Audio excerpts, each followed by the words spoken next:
Doctor बाबा साहब अम्बेडकर, मैं इनको नमन करता हूँ। समय का अभाव है, इसलिए मंचस्थ पूज्य भिक्खु संघ को नमन करता हूँ।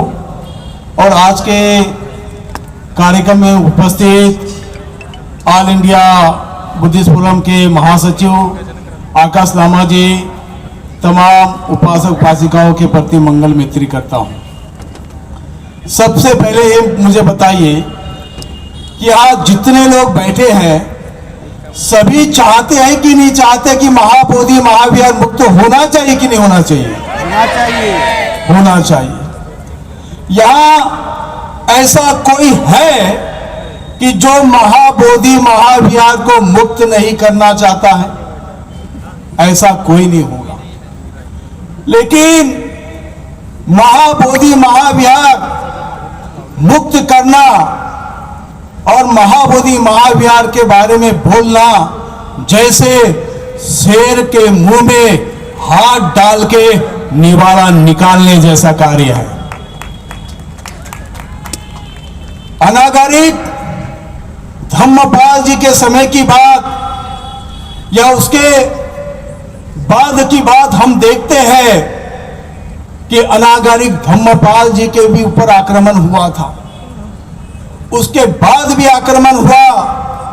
हमारे बीच में माननीय आकाश लामा जी है। मैं तो ये समझता हूं कि आकाश लामा जी ने शेर के मुंह में हाथ डाल के निवाला निकालने का काम किया है।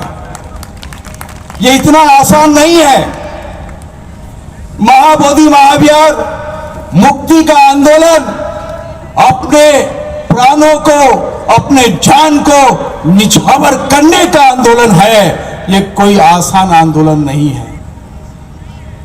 बिहार में आंदोलन करना बहुत कठिन बात है, लेकिन आकाश लामा जी के सूझबूझ के वजह से 110 दिन तक आंदोलन जारी है और आगे भी जारी है। आंदोलन में बहुत कुछ उतार चढ़ाव है। मैं आज की ही घटना बताता हूं। जिस जगह में निगमा मोनेस्ट्री में आंदोलन चल रहा है, उस जगह में आंदोलन करते लोग जो बैठे हैं उनका पानी काट दिया गया और बिजली काट दिया गया। अब बताइए, बिना पानी बिजली के आंदोलन हो सकता है क्या? फिर भी लामा जी यहां है, लेकिन अपनी सूझबूझ बुद्धिमत्ता के बल पर उन्होंने वहां जो मोनेस्ट्री है उस मोनेस्ट्री को बोले कि आप बिजली दीजिए, पानी दीजिए। यहां तक कि उनको हमने दान के स्वरूप राशि देने का भी आह्वान किया। लेकिन सबसे पहली बात ये जानिए, ये आंदोलन जो खड़ा हुआ है कोई पॉलिटिकल पैसे से खड़ा नहीं हुआ है। ये आंदोलन जो खड़ा हुआ है कोई पॉलिटिकल शक्ति से खड़ा नहीं हुआ है। ये आंदोलन जो खड़ा हुआ है आपके एक एक रुपये दान से खड़ा हुआ है। 110 दिन तक ये आंदोलन स्वाभिमान से खड़ा होने का कारण आपका दान, आपकी ऊर्जा, आपकी मानसिक शक्ति, ये कारण है।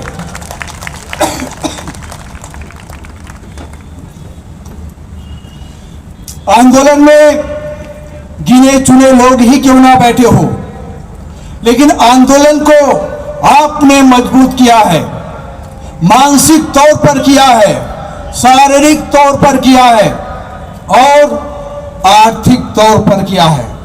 अगर आप चाहते हो कि आंदोलन मजबूत होना चाहिए तो मैं आप लोगों को आह्वान करता हूं, इस आंदोलन को कभी खत्म नहीं होने देना।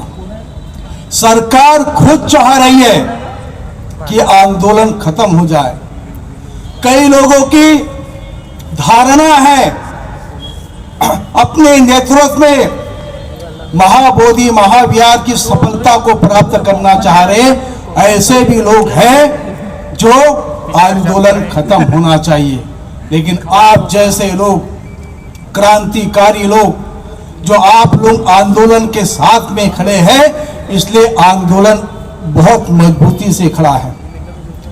आंदोलन के बीच में ये सरकार ने आंदोलन के अकाउंट को सीज कर दिया। यहां तक कि हम पद यात्रा में थे, बस वाले बिना पैसे के आंदोलन को आगे, बस यात्रा को नहीं बढ़ा रहे थे। इतनी गंभीर समस्या थी, लेकिन आप जैसे लोगों ने दान देकर आंदोलन को मजबूत किया है। अगर आप चाहते हैं, आपने शुरुआत में भी बोले हैं कि आंदोलन चलना चाहिए, तो मैं कहता हूं कि यहां हम एक चादर बिछा देंगे। अगर आपको लगता है कि आंदोलन मजबूत के साथ में खड़े हो, तो जाते समय आंदोलन को मजबूत करने के लिए दान पारमिता करके जाना। अगर आपके दान से ही चलेगा, जिस पंडाल में अगर पॉलिटिकल आंदोलन होता तो एक भव्य पंडाल होता, भव्य इमारत होती, बहुत अच्छी सुविधा होती, लेकिन आपके दान से चलने वाला आंदोलन लोगों ने भी हिलाया, निसर्ग ने भी हिलाने की कोशिश किए, लेकिन बुद्ध गया एक मार की जगह है, वहां मार है। सिद्धार्थ गौतम ने जिस तरीके से मार सेना को परास्त किए हैं, उसी तरीके से आंदोलन को सफल होने के लिए मार सेना से लड़ना पड़ता है। इस आंदोलन के पीछे भी मार सेना के रूप में हमारे पीछे लगा हुआ है। कभी गवर्नमेंट की मार सेना लगी है, कभी हमारे बीच के लोग आंदोलन को खत्म करना चाह रहे हैं। अभी यहां तक कि आंदोलन मजबूत ना हो, आंदोलन को दान ना मिले, इसलिए कई लोगों ने रोमर फैलाया कि आंदोलन तो खत्म हो गया, और ये रोमर के कारण बहुत से लोग बुद्ध जयंती के दिन जो दान लेकर जो अंबेडकर जयंती का जो दान बचा के रखे थे महाबोधि महामुक्ति आंदोलन के लिए, वो लेकर भी लोग नहीं आए। इस तरीके से आंदोलन को खत्म करना चाहते थे। अरे आंदोलन अच्छा चल रहा है, आंदोलन बुरा चल रहा है, आंदोलन किसके नेतृत्व में चल रहा है, वो हमने नहीं देखना है। अगर हमने उस बातों को देखेंगे तो हम कभी सफल नहीं हो पाएंगे। सबसे पहली बात, अगर आपको किसी बात की चर्चा करनी थी, बुद्ध जयंती के दिन महाबोधि महाविहार के भीतर में क्या हुआ, यह आपको जानकारी है क्या?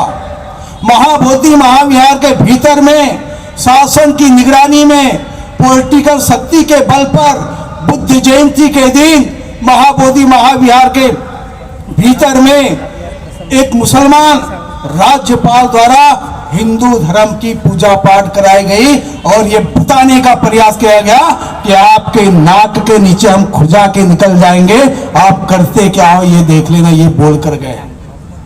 हमने उस मुद्दे को गर्म नहीं किया है, हमने उस मुद्दे की चर्चा नहीं करते हैं। आप में से बताइए, बुद्ध जयंती के बाद कितने लोगों ने, कितने संगठनों ने राज्यपाल के नाम पे पत्र दिया, कलेक्टर में जाके पत्र दिया, प्रधानमंत्री को पत्र दिया, राष्ट्रपति को पत्र दिया, कितने लोगों ने दिया? आप में से गिने चुने लोग होंगे, लेकिन आप लोगों को नहीं लगता। लेकिन फिर भी आप चाहते हो महाबोधि महाविहार मुक्त होना चाहिए। महाबोधि महाविहार मुक्त इसलिए होना चाहिए, अगर कोई मस्जिद में भी जाता होगा तो मस्जिद में भी जाने की एक शर्त होती है, कोई गुरुद्वारा में भी जाता होगा तो गुरुद्वारा के भीतर में जाने की एक शर्त होती है, कोई चर्च में भी जाता होगा तो चर्च में भी जाने की एक शर्त होती है, कोई मंदिर में भी जाता होगा तो जाने की शर्त होती है। आप बताइए, बिना सर पे कपड़ा रखे आप मस्जिद में प्रवेश कर सकते हो क्या? बिना सर के ऊपर कपड़ा रखे हुए आप गुरुद्वारा में प्रवेश कर सकते हो क्या? आप प्रवेश नहीं कर सकते हो। जब हमारी भगवान बुद्ध को पूजने की जो वंदना है, पूजने का मार्ग है, उस मार्ग के खिलाफ इतना बड़ा षड्यंत्र हुआ और हम बौद्ध लोग अगर चुप बैठ गए तो ये समझना कि महाबोधि महाविहार को दूसरा आरएसएस का गढ़ बना देंगे। ये बात मैं सत्य बात कह रहा हूं। अगर दूसरा आरएसएस का गढ़ नहीं बनना चाहिए तो आप एक एक लोगों ने, आपके पास में संवैधानिक इतनी ताकत है, अगर आपके साथ में कोई संगठन नहीं होगा तो आप राष्ट्रपति के नाम पर, प्रधानमंत्री के नाम पर 50 पैसे का एक पोस्ट कार्ड लिखकर भेज सकते हो।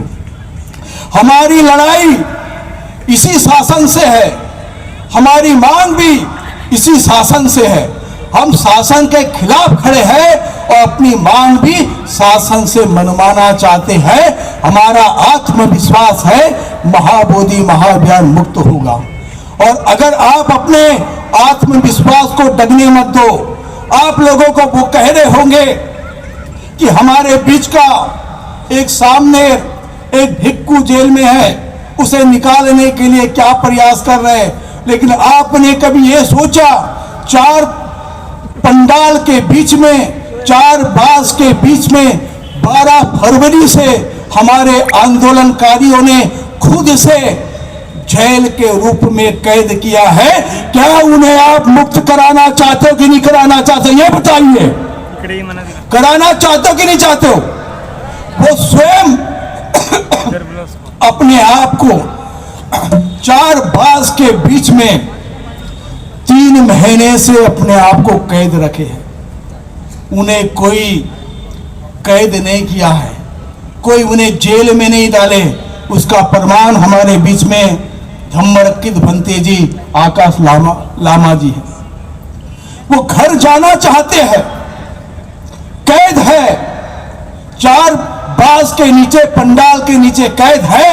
अगर हमारी मानवता है तो हमने आंदोलन को मजबूत करके बीटी एक्ट 1949 को रद्द करने के लिए जो बुद्ध जयंती से पहले हमारी जो ऊर्जा थी, उसी ऊर्जा को सकारात्मक तौर पर बढ़ा के रखना है। हमने महाबोधि महाविहार मुक्ति के लिए बीटी एक्ट 1949 रद्द होने के लिए अपनी जबानों में, अपने मन में, अपने शारीरिक तौर पर ये आंदोलन को जिंदा रखने की जरूरत है।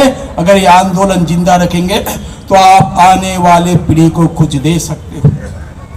आपकी सांस्कृतिक लड़ाई है, आपकी ऐतिहासिक लड़ाई है, आपकी धरोहर की लड़ाई है। और जिनका इतिहास नहीं होता वो इतिहास बनाने चाहते हैं, और जिनका इतिहास है, जिनकी संस्कृति है, जिनका धरोहर है, अगर वो अपनी संस्कृति, धरोहर, इतिहास को नहीं बचाएंगे तो कल जाकर आपकी आने वाली पीढ़ी आपके सवाल करेगी। और जिनकी संस्कृति नहीं है, जिनका इतिहास नहीं है, वो तो अपने इतिहास के लिए 200 साल उन्होंने लड़ाई लड़ा। 200 साल बाद एक मंदिर उनको मिला है, वो आप जानते हो। और हमारी लड़ाई कितने दिन की है? ये लड़ाई अगर 200 साल भी हमको लड़ना होगा तो हम लड़ेंगे। अपने भीतर में ऊर्जा को गंवाना नहीं है, अपने भीतर में ऊर्जा को बनाए रखना है। आपको कोई बोले कि ये नेतृत्वकर्ता ठीक नहीं है, ये नेतृत्वकर्ता की बात छोड़ दीजिए। बाबा साहब का समाज, उस समाज का 1 करोड़ का घर होता है और 1 करोड़ की जमीन होती है। अगर आपने आंदोलन के लिए अगर 1 करोड़ भी खर्चा कर दिया तो आपने कुछ खर्चा किया क्या? खर्चा किया? इस आंदोलन ने 1 करोड़ भी नहीं छुआ है, सिर्फ 80 लाख का आंकड़ा छुआ है। और बार बार आकाश लामा जी और उनकी टीम बार बार हिसाब दे रही है, जिसमें से आंदोलन का 75 पैसा राशि खर्चा हो गया है। अगर यह आंदोलन लंबा चलना चाहिए, आपका 1 रुपया भी दान ये आंदोलन को मजबूती दे सकता है। अगर आप अपने दान से कल जाकर जब इतिहास की बात होगी तो आपकी जब औलादें आपको पूछेगी तो आप कहोगे कि बेटा मैं मानसिक तौर पर उस आंदोलन के लिए खड़ा था मैं मानसिक शारीरिक तौर पर उस आंदोलन के लिए खड़ा था, मैं आर्थिक तौर पर उस आंदोलन के लिए खड़ा था। मैंने आंदोलन को मजबूत किया, अपनी धरोहर को, संस्कृति को और इतिहास को बचा लो। हमारे बुद्धा कहीं ग्राम देवी हो गए, कहीं ग्राम देवता हो गए, कहीं मोहनी बाबा हो गए। मैं यहाँ तक ये बताऊं कि छत्तीसगढ़ के पास में भोंगापाल करके जगह है, जो यहाँ हमारे बहुत से भिक्खु भोंगापाल गए। लोगों ने बुद्ध धर्म को खत्म करने के लिए, बुद्ध को खत्म करने के लिए, यहाँ तक कि महाबोधि महावीर की प्रतिमा को नष्ट करने के लिए इतिहास पे हमारे अनागारिक धम्मपाल जी कहते हैं कि एक प्रथा बनाई थी कि जो महाबोधि महावीर की प्रतिमा को कंकड़ों से मारा जाएगा तो उसकी मन्नतें पूरी होगी। बताइए, इतनी यातनाएं हमारे बुद्ध ने झेली है। हम भोंगापाल की जब बात करेंगे तो भोंगापाल के बुद्ध की प्रतिमा को लोगों ने खरोच खरोच के खा गया। किस लिए खा गया? कि जो भोंगापाल की बुद्ध की प्रतिमा को खाएगा वो गर्भवती हो जाएगी। इस तरीके से बुद्ध को भी नष्ट करने का प्रयास किया गया। अगर हमने इस भारत भूमि में जन्मे हैं तो हमारा पहला दायित्व है, ये नागपुर ऊर्जा भूमि है, इस नागपुर में आने वाला व्यक्ति ऊर्जावान होता है। अगर आप बड़े भाई की तरह है, बड़े पिता की तरह है, माता की तरह है, बहन की तरह है, अगर आपके तरफ देखने वाले दूसरे राज्य के लोग हैं, भाई बहन ऊर्जावान की तरफ देख रहे, अगर आप दिशाहीन होंगे तो कल जाकर वो दिशाहीन हो जाएंगे। तो आपके ऊपर बहुत बड़ी जिम्मेदारी है। भगवान बुद्ध का संदेश लेकर आकाश लामा जी दीक्षा भूमि आए और दीक्षा भूमि में माथा टेक के उन्होंने आज आप लोगों के बीच में ऐलान करेंगे। तो आंदोलन को मजबूत करना है। हमारे बीच के बनते जी है, हम चाहते हैं कि जल्द से जल्द वो जेल के बाहर आए, लेकिन हम ये बताइए कि जो स्वयं अपने आप को जो कैद करके रखे हैं उन भिक्खुओं को आप कैसे मुक्त कराएंगे? सरकार आज नहीं कल विनयचर को जमानत मिलना है, छूटना है, लेकिन जो भिक्खु धरने में बैठे हैं, चार तंबू के नीचे बैठे हैं, उन भिक्खुओं को कैसे मुक्त कराएंगे? तो आप अपने संस्कृति, इतिहास, धरोहर बचाने के लिए सामने आइए। किसी भी प्रकार से कोई भी बातें होती उस बातों को भूल जाइए, उन बातों पे नहीं जाना है। सोशल मीडिया ही हमारी अच्छी मीडिया है, लेकिन वही मीडिया कहीं न कहीं कुछ लोग जो है हमारे आंदोलन को भी मौत कांक्षा के तौर पर खराब करना चाहते हैं। जिन्होंने ईमानदारी के साथ में आंदोलन के साथ में खड़े हैं, सोशल मीडिया को मैं साधुवाद देता हूँ, धन्यवाद देता हूँ। आज हमारे पूज्य डॉक्टर चंद्रकीर्ति भंते जी की अध्यक्षता में इतनी अच्छी सभा चल रही है। हमारे तमाम चंद्रबोड़ी पाटिल जी है, सुनील सालीपुत्र जी है, प्रकाश दासनी, सभी लोग तमाम जो कार्यकर्ता लोग हैं, इनके नेतृत्व में जो इतना अच्छा आंदोलन का आज नागपुर का जो कार्यक्रम है, ये पूरे देश में आगाज घूमेंगे। पूरा देश घूमने का हमने काम किया है। इसी के साथ मैं अपने वाणी को विराम देता हूं।